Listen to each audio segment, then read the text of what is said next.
4টা তো বেজেই গেছে, ওদের স্কুল প্রায় ছুটির দিকে।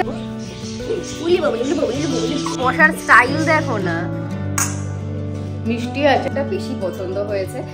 কি হাসি হাসি মুখ। লিওর একটুখানি পায়ে লেগে গেছিল দরজায়। Hello everyone, welcome back to the channel, to a new blog. আশা করছি সকলে তোমরা খুব ভালো আছো। আমি একদম রেডি হয়ে ব্লগটা শুরু করলাম, কারণ একটু পরে আমার লাইভ শুরু হবে। আজকে দুপুর ব্লগ শুরু করেছি, এখন প্রায় বেজে গেছে 2:45। আর আমি গোপাল সোনাদেরকে দুপুরবেলার লাঞ্চটা দিয়ে দিলাম, সবকিছু ডান। আমি ভাবছিলাম তো লাইব্রেরিকে একটুখানি পুচকু দুটোকে চটকে আসবো, পুচকু দুটো এখন স্কুলে আছে, মানে ছাদে আছে অ্যাকচুয়ালি। তো আর টাইম নেই, কিছুক্ষণের মধ্যে লাইভ শুরু হবে, লাইভটা শেষ হোক দেন সব কিছু হবে। আমার এই জাস্ট লাইভ এখন শেষ হলো, আর পেছনে এখন এরকম সুপাগার অবস্থা। এগুলোকে এখন গুছিয়ে এখানে শেলফে সুন্দরভাবে রাখতে হবে। শেলফে অলরেডি এখানে অনেকগুলো শাড়ি আমি সুন্দরভাবে রেখেছি, বাট এগুলোও ছিল, এগুলো লাইভে দেখানো হয়েছে বলে এখন এগুলো এখানে সেট করতে হবে আস্তে আস্তে। আপাতত এখন যাই গুড়িগুলোকে একটুখানি আদর করে আসি, তার আগে আবার একটু মাছের ঝোল বানাতে হবে।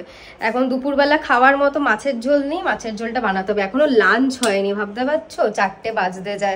মাছের ঝোল বসিয়ে দিয়েছি, মাছের ঝোলটা ফুটুক এখন কিছুক্ষণের জন্য, 10 মিনিটের জন্য ফুটবে। ততক্ষণ আমি কুচকুগুলোকে আদর করে আসি। আর অলরেডি 4টা তো বেজেই গেছে, ওদের স্কুল প্রায় ছুটির দিকে, ওদের নিয়ে চলে আসেনি, যে সেই সকালবেলা ওদের ট্রেনিং শুরু হয়েছে। এই সময়টা নামিয়ে নিয়ে আসবো, আর রাখবো না। আও একটা বাঁচোয়া কি বলতো, যে এই সময়টা না এখনো অতটা গরম পড়েনি, কারণ এই যে আস্তে আস্তে এবারে এপ্রিল মের দিকে যে ঢুকছে, তার আগে ওরা ট্রেনিংটা অনেক টাকা নিয়ে নিয়েছে। মানে ওদের দেখেছি খাওয়ার পরই একটা অভ্যেস হয়ে গেছে যে দৌড়ে ছাদে চলে আসা। এটা একটা খুব দরকার, মানে 50% ট্রেনিং নিয়ে নিয়েছে, 50% এখনো বাকি। এই যে দরজাটা খুলছি, এবারে শুরু হবে বুঝতে।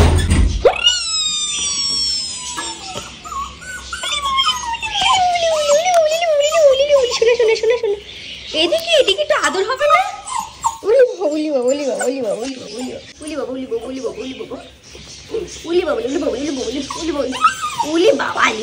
এত দুষ্টুমি বাবা, দেখেছো অবস্থা? বাবা স্কুল ছুটি হয়ে যাওয়ার পরে কি মজা দেখো দুজনের। স্কুল ছুটি স্কুল ছুটি স্কুল ছুটি, এরকম ব্যাপার নাকি? হ্যাঁ, তোরা এত দুষ্টু কেন রে? তোরা এত মিষ্টি দুষ্টু কেন? এত মিষ্টি দুষ্টু কেন? এত মিষ্টি। হ্যাঁ, তো ও উঠলেই তোকে নামাতে হবে, ওকে ধরে ধরে বল। এখন রিসেন্টলি না পায়রাগুলো অনেক সকাল সকাল ছাড়া হচ্ছে, মানে যেহেতু ওরাও সকাল সকাল স্কুলে চলে আসে, সেই জন্য পায়রাগুলোকে ওই টাইমটাতে ছেড়ে দেওয়া হয়।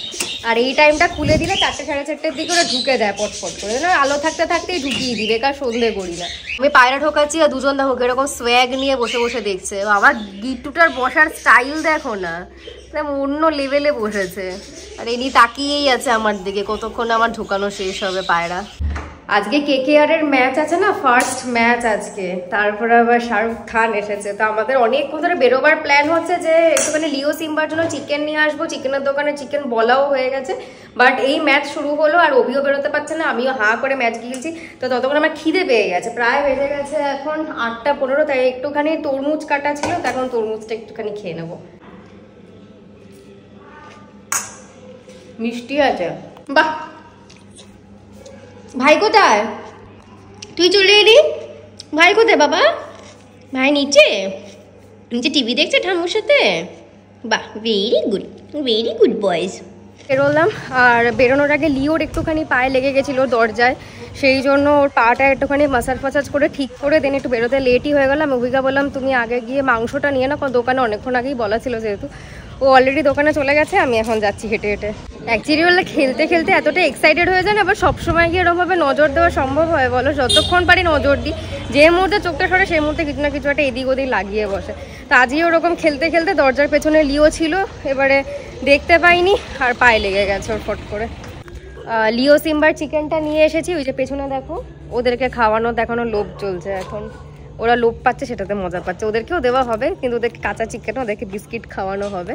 তো যাই হোক না কেন, এখানে চিকেনটা দিয়ে আমি একটুখানি যাচ্ছি হচ্ছে গার্ডেন রিচে, অভিসাথেই যাচ্ছি। কারণ আমার না দাঁতে একটা কদিন ধরে প্রবলেম হচ্ছে। আমার একটা দাঁতে RCT করানো ছিল, টুকাই সেটা করে দিয়েছিল। তো ওই দাঁতে একটা ছোটোখাটো প্রবলেম হচ্ছে, তো ওইটা এখন গিয়ে একটু দেখিয়ে নেবো। অনেক দিন ধরেই হচ্ছে, কমছে জিনিসটা, একটা ফুসকুড়ি টাইপের হচ্ছে, আবার কমে যাচ্ছে।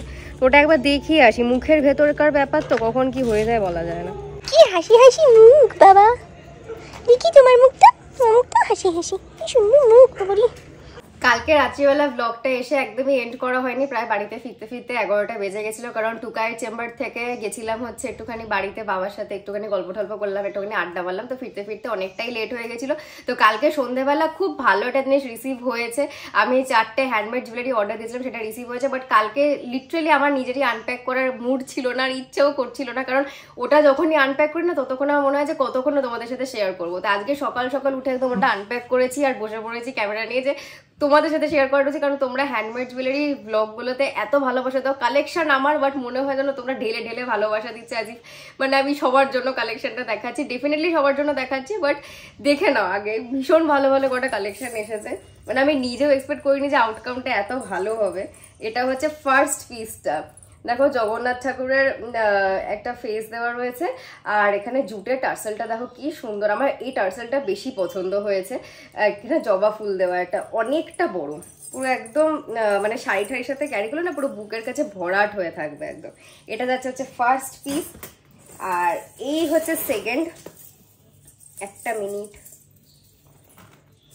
এই হচ্ছে সেকেন্ড পিসটা।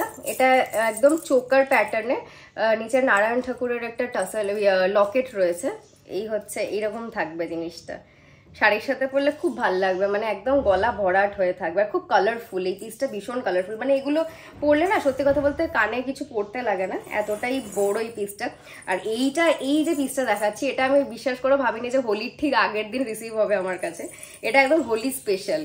এই যে এটা হচ্ছে একদম রাধাকৃষ্ণের, হোলিতে তো জানোই যে রাধাকৃষ্ণেরই দিন এটা বলতে গেলে, এটা একদমই হোলি স্পেশাল। কিন্তু হোলিতে সত্যি কথা বলতে আমার একদমই প্ল্যান নেই যে আমি শাড়ি পরবো, যদি কোনোদিনও প্ল্যান থাকতো তো আমি শাড়ি পরবো, দিন আমি এইটাই পার্টিকুলারলি ক্যারি করতাম। এই পিসটা সাংঘাতিক পিস, মানে হোলিতে ক্যারি করার মতনই। অ্যান্ড এটা হচ্ছে লাস্ট অ্যান্ড ফাইনাল হচ্ছে, এটা দেখো পুরো কালী পুজো স্পেশাল বলতে পারো, যেটুকুনি মানে এটা লকেটটা একদমই ছোট বাট ভীষণ আই ক্যাচিং, মানে মায়ের হাত রয়েছে, খড়গ রয়েছে, সবকিছু রয়েছে, খুব সুন্দর জবা রয়েছে, মানে যতটা কালিমার সাথে রিলেট করে করা যায় সেটা কাস্টমাইজ করে এরকম ভাবেই বানানো। তো এই ছিল হচ্ছে কালেকশন, এই 4টে জিনিস রিসিভ হয়েছে। আপাতত তোমরা কমেন্ট করে জানিও যে কেমন লাগলো তোমাদের কালেকশনটা। তো আজকের এই ব্লগটা আমি এখানেই এন্ড করছি, এর পরের নেক্সট যে 2টা ব্লগ আসবে সেগুলো একদম ধামাকেদার ইন্টারেস্টিং ব্লগ হতে চলেছে, মানে হোলি স্পেশাল হতে চলেছে, কারণ তানিয়ারা আসছে, তানিয়ার গৌরবকে তোমরা অনেক ব্লগে দেখেছো, ওরা কাঁচরাপাড়াতে থাকে, ওখান থেকে ওরা আসছে, জাস্ট একটা দিন ওরা থাকবে। এদিকে এবারে টুকাই আসতে পারছে না, বাট শুভ থাকবে, তো ওরা আজকেই রাতে ঢুকে যাচ্ছে, আজকে হচ্ছে ন্যাড়াপোড়া, আজকে সানডে, তো আজকে রাতেই ওরা ঢুকে যাচ্ছে, ওরা বেরিয়ে যাবে হচ্ছে 26 সকালবেলা। তো কালকে আমাদের বিশাল ইন্টারেস্টিং একটা প্ল্যান হতে চলেছে, আমাদের এখানে 5-6 জন মিলে, প্লাস আমাদের পাড়ার আরো 5-6টা বন্ধু মিলে, সবাই মিলে একটা অনেক বড় গ্রুপ মিলে, মানে বলতে পারো 11-12 জন মিলে একটা বিশাল প্ল্যানিং হতে চলেছে, রান্না বান্নার প্ল্যানিং আছে, সেটা তো আগামী ব্লগে তোমরা দেখতেই পাবে। আপাততর জন্য এই ব্লগটা এন্ড করি। আজকের ব্লগে যদি কিছু ভালো লেগে থাকে please do like, comment, share, subscribe to YouTube channel. আবার দেখা হচ্ছে কালকে তোমাদের সাথে ইন্টারেস্টিং ব্লগ নিয়ে, ততক্ষণ নিজেরা খুব ভালো থেকো, tata, take care, have a lovely day ahead.